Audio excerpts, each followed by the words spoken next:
Tonight on the Cover One Buffalo podcast, we talk OTAs in the running back room. But first, our guys, Handsome Jack. Broadcasting live to Bills Mafia worldwide with Greg Tompsett and Aaron Quinn.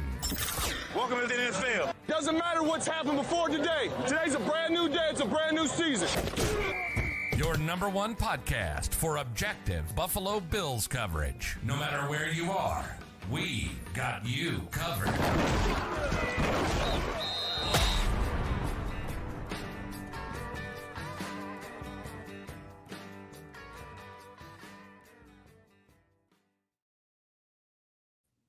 Good evening and welcome to the Cover One Buffalo podcast. You are joined by your host, Greg Tompsett, and my partner in crime, Aaron Quinn. Aaron, Yo. I tried to find William Mattar while I was in town. I tried to find you while I was in town. I went 0 for 2. Well, that's your own fault a little bit. We had plans, but you have to work and do stuff. And so that work and stuff got in the way. And then I had to work like the one time I'm super flexible working. And then you called me and I literally had like the one hard line meeting that I had. This like everything else. Everyone gives me a hard time because I'm out golfing every morning. But that's because like not tonight I won't, but like normally I'm staying up to like 10:30, 11 working on the other end. I have a flexible schedule, but some things aren't flexible, like meetings with clients. And the one time you actually called, I had like 20 minutes late after you called, I had a meeting with a client that I wish I would have moved. No, I hope that client's not listening because I would have much rather gotten wings with you than done that. So I apologize. But we'll get you the next time. You're going to be here quite a bit here and hopefully for training camp coming up here this summer. Yeah, a couple good things going on. It's I was able to get some in, so I ate Duffs on Tuesday, and then earlier today I had a meeting up in the North Towns closer to Niagara Falls. I ate at Taylor's Tap and Grill. Oh, I haven't had that. Pretty good. And it checked your box of like, yeah, you could get good wings a lot of places. Like they had a really cool, their signature was like a hot barbecue. And I tried some of those and that was actually pretty good. Nice. So it's been nice. Duff's doesn't get enough credit. And I did go to the original in Sheridan, yeah. which I've been told that it's not the same everywhere. That also stinks because it's like 8 minutes from my house. I'm so mad right now. And this is such a weird one, right? Because I think we just had this conversation about barbell the other day about like it getting too much hype on the internet, and now people are starting to turn on it because it's like getting so much hype. I remember like pre-Twitter, like right at the early ages of Twitter, it was all Duffs, and it was like, oh, Anchor Bar stinks. Duffs is where you got to go. That's where the players end up going, and then it became too like popular and too cool and caught too much buzz, and now like everybody kind of hates on Duffs, but they still like the wings didn't change, just the way we view Duffs changed. So I'm glad you made it there and got them some publicity from your tour, because everybody goes to Barbell and shows pictures. It was nice to see some Duffs. Give them some love. I got an awesome opportunity. I got to speak at the Elio DePaulo scholarship last night. That was a very cool experience. Congratulations to you. Thank you. It was neat. It was really cool. It was I'm old. It's been 25 years since I won the Elio DePaulo scholarship. So it was a little painful. There was some Southern tier representation. There were winners from Southwestern High School in Maple Grove and some like in my area down in Chautauqua County down at the bottom. Did you wrestle any of the young men? We did not wrestle. I did not want to wrestle Harrison Phillips. He's a large human. Big guy. There's a bunch of the Buffalo Bills alumni. Got Paul McGuire. Some of the old school guys were there, and obviously a lot of local folks. Bud Carpenter and a lot of the local folks around there. It was a really cool event, and some really, really impressive young men who won the scholarships there. Like multiple were like 2-time state champion and class valedictorian and president of the French club. And like, it was super, super impressive young men that won the scholarship. So was awesome to see that coming from Western New York as well. Like in disguise scouting. I'll be honest. Out of the, like they get a fair amount of engagement from the Bills and involvement in the fact that it's wrestling and a scholarship and about like student athletes and like citizenship. I'm honestly kind of surprised they haven't snagged him yet. So we'll see. I know that they work very hard on their engagement for different things. So Yep. that was neat. Got to see a lot of good people. Had some good, real life work interaction while I was there. Was very, very good. And I know while I was there, I by random happenstance just stumbled upon the fact that I stay at the hotel where a lot of the players stay when they're in town. And I saw Marquez Valdez-Scantling while I was there. He is a tall, thin man.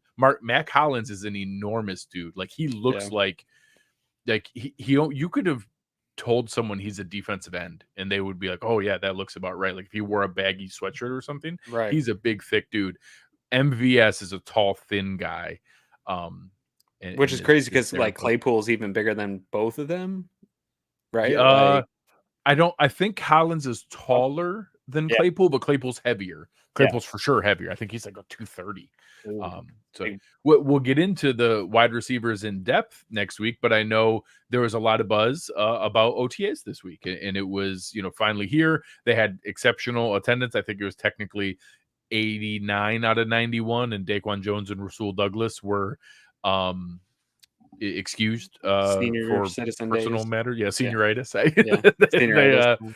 They didn't need to be there for whatever reasons they were excused. And I know there's always excitement, but I want to give credit to Danny Kelly of The Ringer. He loses his crap every time OTAs come up. They're playing catch. That they're playing catch in the yard. Like that's it. There's no defenders. There's no pads. A lot of times there's not even helmets. They're literally playing catch. Yeah. I'm glad everybody showed up. I did see someone. Michael Pittman got hurt in Indiana in the Indianapolis. A linebacker for OTAs. the Broncos too. Yeah. So like that. Literally, the only thing I care is, hey, did people show up and did they not get hurt? Yeah. Check those boxes and I'm good. Yep. I'm going to take it a step further. I'm going to pull out our segment early tonight. Shout out William Mattar, hurt in a car. Call William Mattar.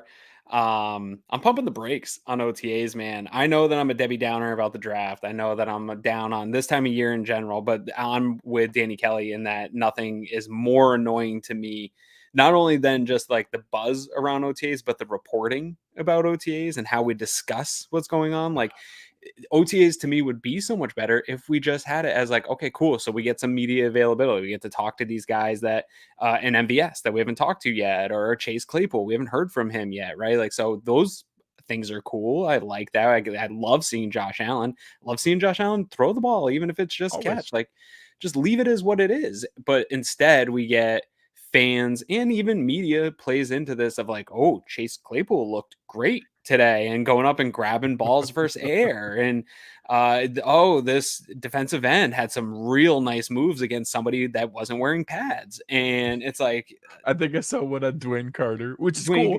Sure. I would love for Dwayne Carter to look explosive, but people want to they're not blocking. They're not blocking anyone.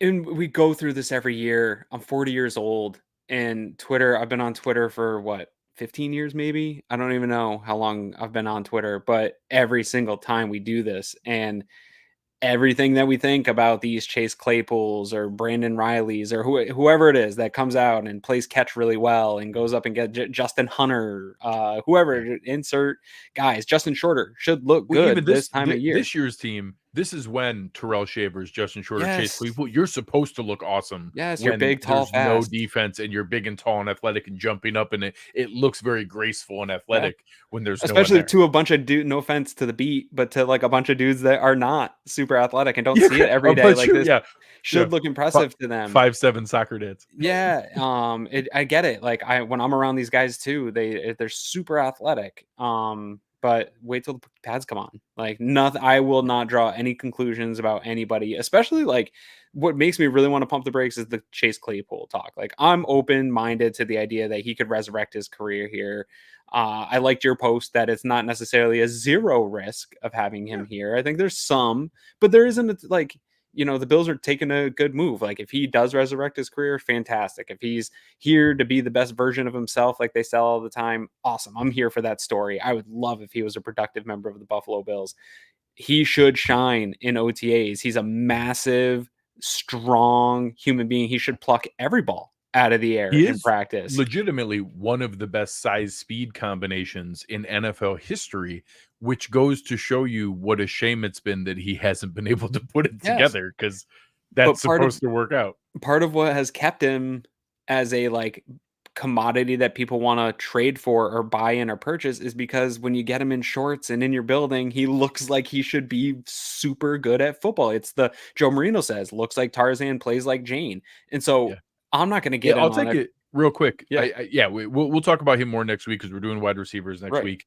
But he not only does he look good in shorts and in the workouts, he is a very intelligent person, and he says all the right things. Yeah. So the interview that they did, he was, I mean, honestly, shockingly self-aware and candid, and talking about how he's been a disappointment and how he hasn't lived up to the expectations, his own or the public, and that how he's learned from his failures, and talks about how he's been a failure. That was eye-opening for me, and I was like, oh, well, maybe he has kind of humbled himself and been in that position, until I had 4 different Chicago people, including Lauren Cox, who we've had on the show before and is a fantastic Bears analyst, and someone's brother named Brian Quinn, I don't know who that is, wrote to me that, yeah, that's great. He said the exact same things in Chicago last year. And was talking about how he was humbled and learned from his mistakes and was ready to contribute on special teams. And then he didn't give a crap in Chicago, and they had to like literally cut him during the season and let him go to Miami for nothing. So again, I'm not putting it at 0. He's the kind of guy that if he wants to be able to dedicate himself to genuinely playing special teams, like that kind of size speed combination, if he wants to be Saran Neal and he wants to be able to be a 4-phase special teams guy that might be able to contribute on scrimmage plays, sure, like he's got size and speed that works on coverage units. And if he wants to be maybe he wants to try out for the kick return role in the new setup, sure, like maybe that size speed translates there. Anything beyond there is, just gravy, in my opinion. He's competing for wide receiver 6. Yes, and I will believe nothing about hype of him returning. I don't care what the Instagram post is or the picture of him going up versus like Jamarcus Ingram or whoever in practice situation. When pads come on, if he's flashing in training camp with pads on, then maybe I will consider purchasing into some hype regarding Chase Claypool. And I'm not just trying to pick on him. That's everybody. That's everyone we haven't seen. Keon Coleman will get the same thing for me. I want to see him in pads versus the ones. Then I will buy in. Creating separation, getting open, catching the ball. Real receiver stuff. Yeah. So I just wish people would let us enjoy OTAs for what they are. It's practice. We get to see the Bills. I'm for the content. Put out the content. Put out the high five and slapping butts. All that stuff. I think it's fine. The interviews, cool. Let's not draw any conclusions or try to. I saw the one about snaps going over people's heads and all this stuff. It's just like, come on, guys. Like this is where the mistakes happen. This is where this is literally how you warm up and get ready. Like this is, man. It is. More of it's about installing stuff, like slowly starting to install Brady's offense, and all that's happening in the classroom, not necessarily out on the field. Like the field is just drills and warming up and getting everybody used to being around each other. So I don't know. I'm over that, and I just want to be able to enjoy OTAs for what they are. Yeah, so I think it was a great one to pump the brakes. Our friends over at William Mattar Law Offices, William Mattar wants you to pump the brakes. If you do happen to get in an accident, the spiel, hurt in the car, call William Mattar. They're there for you, going to be able to help you out. I do appreciate the fact that OTAs are here. We had great attendance. Nobody got hurt. Those are literally the only things I care about. We did those things. I'm good. Yeah. So tonight's main topic is our second show in our position preview rundown, and that is the running back position. And it's one where I'll go through a couple different things. We actually only have 5 guys under contract. All 5 of them are incredibly cheap. I think, as far as I could look and research, I'm 99% sure we have the cheapest running back room in the NFL. Yeah. James Cook is at 1.5 million. Ty Johnson was signed at a minimum deal at 1.1. We technically have Darrington Evans and Frank Gore, and then Ray Davis will be on a rookie deal and as a 4th round pick. That's a pretty cheap one. Yeah.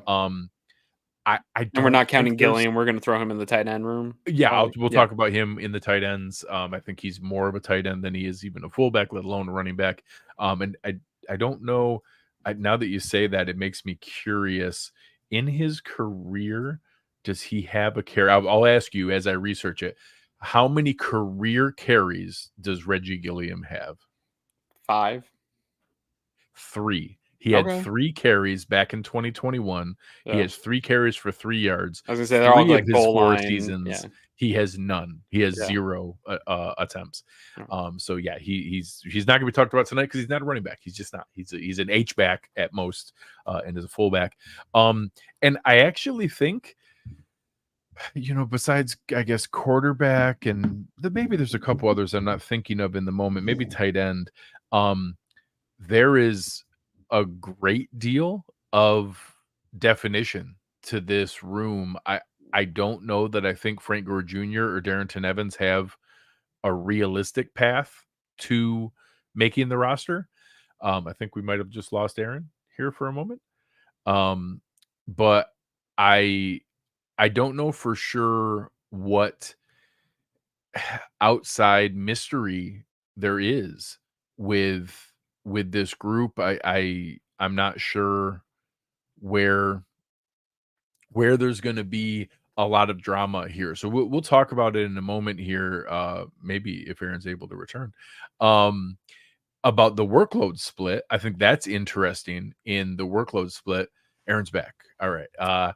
So I think there's some interest in where the workload gets split behind James Cook, but do you think there's any realistic chance that Darrington Evans or Frank Gore Jr. make the 53-man roster? I think it's pretty defined. Like there's 3 guys who are going to make it, and that's it.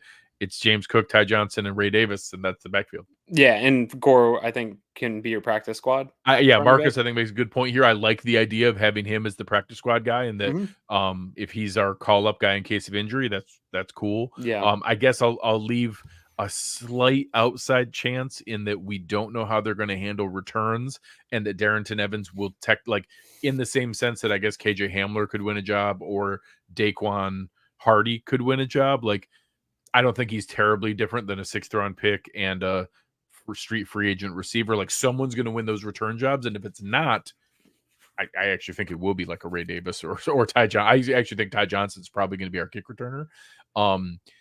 If it's not one of those guys or Khalil Shakir or whoever, I guess one of those guys could win a job. That's the only path I could see. He seems like the last on the list. Like I agree. At least some other guys could, in theory, provide more if you were going to put him on game day roster. Like Hardy could maybe play like in a spot. Like Evans, he's been in the league long enough and hasn't stuck anywhere and just continues to be a bubble roster guy. So I think that's just where he is. And now they've addressed it, right? Like you got Ty Johnson back, you've drafted, and I think that the spot just moved down for him down the board. So I expect him to not be part of the Buffalo Bills team. Going forward. And I do think those two are competing. I think here Jeff Darrow said at least one will be on the practice squad. You do have a finite limit on practice squad spots. You're probably not going to keep 2. No. So Darrington Evans and Frank Gore are probably competing for 1 practice squad spot. So I do think that's legit from that standpoint. But this is one where we have a cheap room. Actually, most of those guys have multiple year deals. We have 2 years left for James Cook. Obviously, the full rookie stretch for Ray Davis. Ty Johnson's just this year. He's only on a 1-year deal, but I feel pretty good about the room. Where are you in the pecking order of touches and carries on last year's workload for James Cook? Davis versus Johnson, do you think we see similar to last year, or do you think we see maybe them trying to manage Cook's workload a little bit? I think, I think the Bills are going to run the ball a lot more in volume than we saw last year. I think we saw it ramp up under Brady, and I'm expecting with Brady having his own take on the offense, his own thumbprint on this offense, them getting Davis, Cook putting up the type of numbers and efficiency that he did. I think they're going to lean into it a little bit more. I also think Josh Allen will be part of that running game a little bit more than we probably feel comfortable with and that we like. I think he will get some of that stuff. And I guess similar to years past where it's less at the beginning of the year, more as the end of the year comes. So I think that the numbers will increase from last year. But how I see it playing out, one, I think James Cook demands to be on the field and demands to, even if he's not getting looks, some of the clips that Eric has, if you just go search James Cook under the cover one or Eric Turner's um, Twitter handles, some of those plays where he's just taking linebackers out in space in the passing game. And I will talk about drops and all that stuff here in a little bit as well. But just the fact of him being on the field and be able to stretch the interior of that field and what that can do for a Dalton Kincaid. We want Dalton Kincaid to go off. You start moving linebackers chasing James Cook down the field. That's crazy. You add Curtis Samuel into the backfield with the James Cook and have them both running routes and just screwing linebackers and safeties up. Like, these guys are pieces in this Brady offense that I'm looking forward to. And I think James Cook provides so much value also as a runner and a pass catcher that he's hard to keep off the field. I do agree with you, though, that they're going to want to try to manage some of that touches as they get into the postseason. And I haven't seen it, right? And I'm going to sound a little bit of a hypocrite here because we haven't seen Ray Davis in pads as a pro, but the way his style and what he looked like in college, and I think the pro readiness that he shows, and I encourage everyone to go check out the film room tonight. They did a big segment on Ray Davis. Fantastic work by Anthony and Eric. And the pass protection, his ability to be a pass catcher out of the backfield, some of that similar to Devin Singletary contact balance, setting up runners, like all that stuff seems pro ready. And I think he might take a little bit of time to get going, but he's going to be one of those guys that it's hard to keep him off the field and hard to not give him touches as well when you're trying to ramp up this running back room. And as much as I love Ty Johnson, I like what he brought in that role last year. I think that he might have a sort of not just secondary role in this offense, but a very limited, more like we saw from the guys at the bottom of the roster, and maybe not even always a game day active type guy, because I think that those two are going to get a bulk of the touches and will be able to do all the things that you need because they're different enough. So a couple things on one, how good James Cook was last year. When you talk about how hard it is to take him off the field, we talked about this in one of our post season wrap up shows. How often? The James Cook was, a lot of people realize he had a good season. He ended up second out of all the running backs in yards from scrimmage. Not only second in yards from scrimmage, but second in yards per touch. So when fans think about how, think about some of these names, Breece Hall, Jahmyr Gibbs, Bijan Robinson, James Cook had more yards per touch, not volume driven, not, he got fed more. So let's use one that I think is a very common one for Bills fans. Breece Hall is arguably the most explosive running back in the NFL. Like, he breaks long plays all the time, crazy explosive, just a big play waiting to happen. James Cook had more yards on fewer touches than Breece Hall. I'm going to say that again. James Cook had more yards on fewer touches than Breece Hall. So some of that's an Aaron Cromer stat. Sure. Some of it, but he did his work too. Still, he created big plays over and over again. So he had more yards per touch than Jalen Warren, Jahmyr Gibbs, some of the most explosive players, Kyron Williams, like the season Kyron Williams had, Raheem Mostert. He had an incredible season. Now, along with that, he did have not only a career high, but a significant amount more touches than he had ever had. He had 237 carries, 44 catches. So you're talking about 281 total touches. That's a lot of touches. If you had to guess the other running backs combined, and we had 4 other running backs get touches. We had Latavius Murray, Ty Johnson, Damian Harris, Leonard Fournette all get touches. How many touches do you think those other running backs, as the other running backs, combined for if James Cook had 281? I think they had like 80 touches. That's around where I was. I was even guessing maybe close to 100. They had 170 touches. Sure. It was the number. Latavius Murray got some burn. Yeah. So it was a lot more than what I had expected it to be in the total amount. So it was 144 carries and then 26 catches. So 144 carries, 26 catches. It was a lot more work than I had expected. So because I was going through like, oh, I think they're going to want to get Ray Davis maybe a little bit more involved than what we saw Murray or Johnson or Harris, but I don't know if they're going to want to take away from James Cook. And what I really figured out was, okay, maybe James Cook has 260 instead of 281 or 250 instead of 281. He's still going to get a ton. He's still going to get by far the most touches and a huge amount, as far as compared to other running backs around the league. But you could also give, Ray Davis 140, 150 touches. Like you could give him 120 carries and 20 catches and not have it be all that different from last year. If Ty Johnson ends up with another 30 carries and 7 receptions, that's what would be left. You take that 37 away from the 170 and you just give the rest of that, you take the Latavius Murray, Damian Harris, Leonard Fournette role and combine that, and you leave Ty Johnson as what he had with his 37 touches.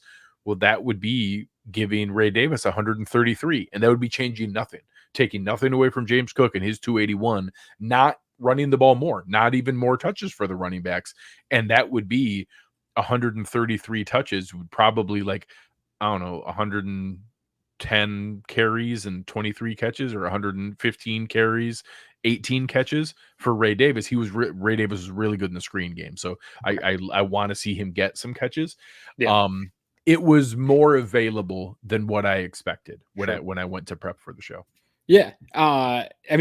And I do think they're going to lean into running the ball a little bit more. And Davis is going to give you that, what we wanted out of Murray in terms of being able to power a little bit more than James Cook does. My concern with James Cook getting the volume of touches that he got is that was anomalous so far in his career, even in college last year, him getting that type of volume. And can he hold up?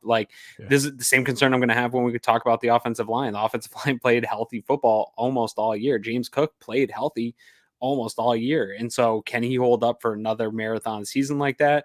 I think that there's probably some of that sprinkled in of trying to pull back a little bit, especially if Ray Davis is as good as we are projecting him to be, and they trust in Ty Johnson as much as they showed last year. Maybe those numbers go a little bit heavier towards those other two and split. Maybe Ty gets a bigger chunk of that just to keep some of that pressure off. But also real quick, while we're going stats for James Cook, a couple that I wanted to pull up besides yards and stuff like that, yards after contact. So we talked about, I forget exactly what the stat was of before contact. I know the Bills were very high up. I want to say it was 4 yards before contact or something like that. And that's more of an offensive line stat, but yards after contact, he was still 12th in the NFL. He was better than half of the starting running backs in the league. He was second in the NFL in runs for 10 plus yards with 35 of those. And he was 6th in receiving yards. So this is a top part back in the league. And some of those stats line up close to a Christian McCaffrey. He's not that dude, but he is very much a weapon in this offense. And is it okay if I pump the brakes twice on a conversation here today? I think we could allow it. Okay, well, I'm going to pull it back up and we're going to pump the brakes twice because the one stat that I think I want to pump the brakes on is his drops in the conversation surrounding James Cook at drops. Because you just listed a bunch of good stats. I just listed a bunch of good stats. But anytime I go on Twitter or anywhere I go to talk about James Cook, all I hear about is his drops and his drop percentage. And I'm not going to be here. I'm not going to pound the table that dropping 11.9% of your targets is good. I'm not going to try to sell you on that. What I'm going to sell you on, though, is that to me, this feels like the Jerry Hughes conversation when it came to sacks and sack number not always being indicative of the productive level of a play, or that it's going to be the same year in and year out. We've seen tons of dudes have high drop percentage numbers. George Kittle in 2020 had a 14.3% drop percentage. Deebo Samuel in 2021 had a 12.2 drop percentage. Nobody talks about those guys as being they have drops and you can't rely on them. Last year, the way everybody's talking about Puka Nacua, and he's fantastic, he had a 10.2 drop percentage. T. Higgins, who half the Bills Mafia wanted to trade for, had a 12.5. He was higher than James even Cook. Without the percentages, look at the history. So you look at that small sample size last year, and the 7 drops hurt, and the reason they It's hurt the is spots. we remember Yes. 5 of them because they were 5 freaking touchdowns. So Yes. that stinks. And Yes. yet, Yeah, was there's that no kind of the defense of yips it. getting Yeah. in his head? Yes, of course it was. But now you look at, okay, well, does he have a history of it? So I'm going to give you a guess here. In his 4 years at Georgia, Yeah. he had a total of 74 targets. I'll Yeah. give you a hint. He caught 67 of the 74. And then in 2022 in the NFL, he additionally had another, so let's see, 74 plus he had another 32 targets his rookie year. So 106 targets in those 5 years of playing football. How many drops total in those 5 seasons do you think he had on those 106 targets?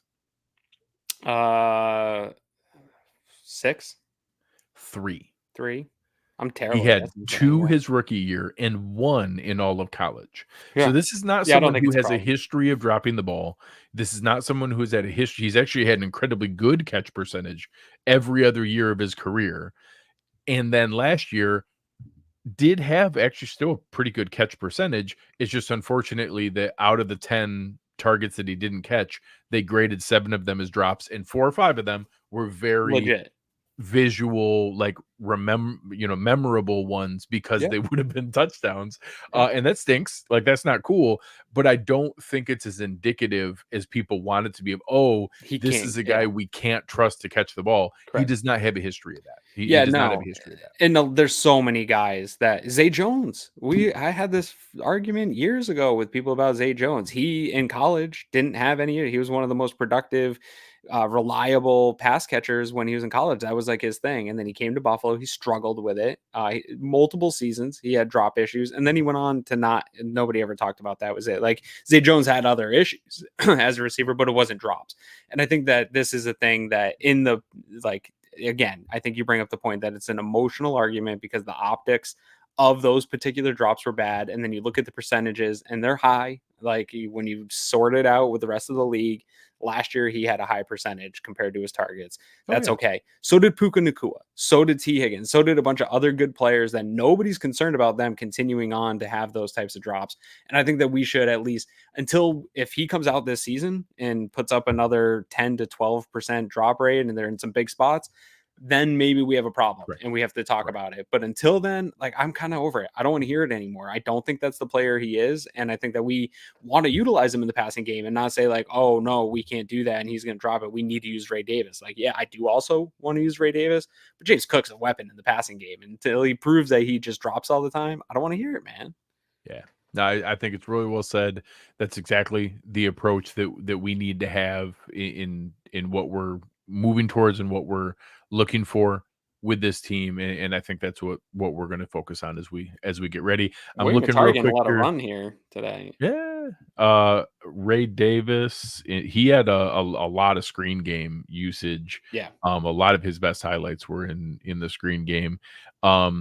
He had the last couple of years 2, 1, and 0. So another guy who did not have a high drop rate coming in either. So hopefully that's something we see Joe Brady build into this offense. I'm excited to see the two of them working together in the backfield. As you said earlier, definitely encourage everybody to watch the film room. Tonight's running back night at Cover One here between the film room and us, kind of breaking all these things down. But I'm encouraged and excited to see what this backfield can do. It's my perfect backfield in this modern NFL. It's young and it's cheap. That's what I want. It's young, it's Run cheap. him into the ground. It can contribute.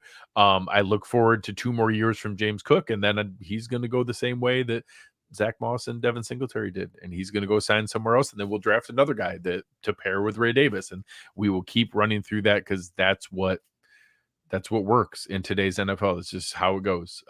So I'm looking forward to seeing what they can contribute, and I think that I think James Cook was an eye opener for a lot of fans last year when you look at how impactful he was in what got put together with this season. I think that there's going to be a lot of people looking for him to have another big season. Yeah, well, I mean, we saw, especially we talk about the way that season broke down. You had struggles specifically on the offensive side of the ball in terms of we knew the EPA was good, things were running okay under Dorsey in terms of like efficiency, but then things really started to open up in the offense which was weird because we were all trying to figure out, okay, Stephon Diggs is not as productive as we're used to him being, but then the offense kind of continued and improved on its production, not necessarily in its efficiency, but its inability to move the ball and score. And you saw James Cook's role increase with that. And so that tells me that like this is a guy that I think that you can run the offense through in some ways, not in the same way you could through Stephon Diggs. I think it's going to have to be, this has been my sort of thing all off season. And like, yeah, you lost Stephon Diggs. Sure, you lost Gabe Davis, but not all is lost. Like I really want to see improvement from Khalil Shakir. I think what we saw him at the end of the year, and we'll talk about that in the wide receiver stuff, and Dalton Kincaid. And then you add in a James Cook. And I don't think that you can discredit him as part of that just as a skill position player, not just as a running back. And I know running backs don't matter in the NFL in terms as much as they used to. But when you look at all those stats you laid out and some of the stats I laid out, then you add him in as a pass catching threat. Like that's just a skill position player. That's another chess piece for Brady to use.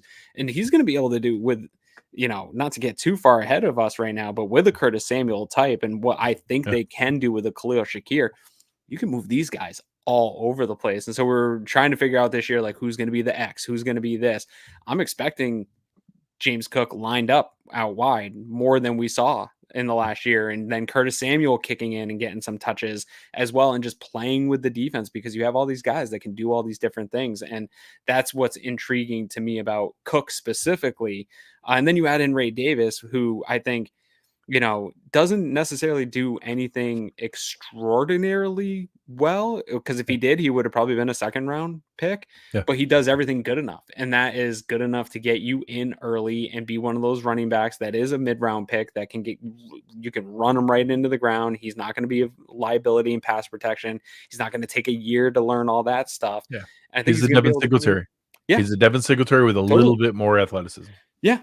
Absolutely. And I think Devin Singletary caught okay, but I think Ray Davis is going to be a little bit better receiver. Yeah. Yeah. A little better receiver than Devin. And I think shout out to our producer, Chris Kepner, with a note about the fact that some of Cook's drops were because they actually have him running like wide receiver routes. Like he runs real routes, not just like the normal dump off swing passes you see most running backs getting. He was out in patterns, like catching the ball downfield, which is, where, there's obviously a lower catch percentage on those plays as well. Yeah. And all Josh Allen targets are going to have a higher percentage drops like he just does. Like even Gabe Davis, Stephon Diggs even had some drops last year. Like the ball comes off his hand fast, man. You got to catch it. I love that. Yeah, we'll talk about it more next week with the wide receivers. Yeah. Both the new receivers talking about how it wasn't that big of a deal and it wasn't that intimidating. Kean Coleman and Marcus Valdez-Scantling. But we'll see when that adrenaline jacks up in a real game. See what happens. Yeah, just wait. When he has like bruised hands. Yeah. So, again, we're excited about this room. I think it's what we fans should be excited about. I think it's going to be great production. I think we're going to see all three guys contribute. I do think that it'll be the intention will be Cook and Davis with a more of a distant help from Ty Johnson, but maybe Ty Johnson locks down the kick return job. Maybe he can be game day active that way. So we'll go from that standpoint. Any final thoughts before we hear from our guy William Mattar? Yeah, no, not on the running back room. Just we'll probably do what's coming up after we hear from William anyway. Yeah. Perfect. Yeah. I think that's the right way. Talk to Bill is always a fun way to wrap the show. If you've been in a car crash, you should know this. At William Mattar, there's no fee until we win. That means you don't pay us unless we win your case. If you're hurt in a car, call William Mattar, 444-4444. So what do we have coming up? Well, so Cover One Golf had our first episode last week. I'm not going to be on this week's because my kids are off school and I don't trust them to not blow up our spot. If I'm being honest, but Chris, Nate, and Dave Tilton are all going to be going 9:30 Friday. So make sure you stay supporting that. And then, like I said, if you are on the YouTube here and haven't gotten a chance to go watch the film room immediately after this, go click, watch the film room, talking about Ray Davis, keep the running back vibe going here tonight. They did a great breakdown, Anthony and Eric, and I absolutely recommend that. I watched it while making dinner tonight and really got me excited about I kind of was already on that Ray Davis train, but they really got me full steam ahead. Yeah, he's going to be a great fit. It's going to be really exciting. On the Greg Tompsett Sports Show, I'm going to be having Danny Heifetz of The Ringer on to talk about his reaction to the Bills draft, to preview the NFC East. He had a really funny take on Keon Coleman that I'm excited for fans to be able to see. So keep an eye out for that. That's going to run. I'm recording that tomorrow, but that's going to run on Friday at noon. You'll be able to see that and check everything out there. So all kinds of good stuff. We'll be back next week talking about the wide receiver room and work on our way through each week. Again, we've told you, if you have Bills fans in your life that want to know more about the team or get to know, this is a great series to be able to go through. They can get caught up all at once. You can go back, listen to the quarterback show as we go through every other position that we preview, let you know where we stand from a contract standpoint, who's coming up, starting spot battles, roster battles, who's maybe a cut down day trade candidate, all the different things. Make sure you check it out. As EB says here, hit that like button, help us out, let people know about the show, let them know what we have going on and all the things that we're doing. But on behalf of our awesome producer, Chris Kepner and Aaron Quinn, I am Greg Tompsett. You've been listening to Cover One Buffalo, and we are out.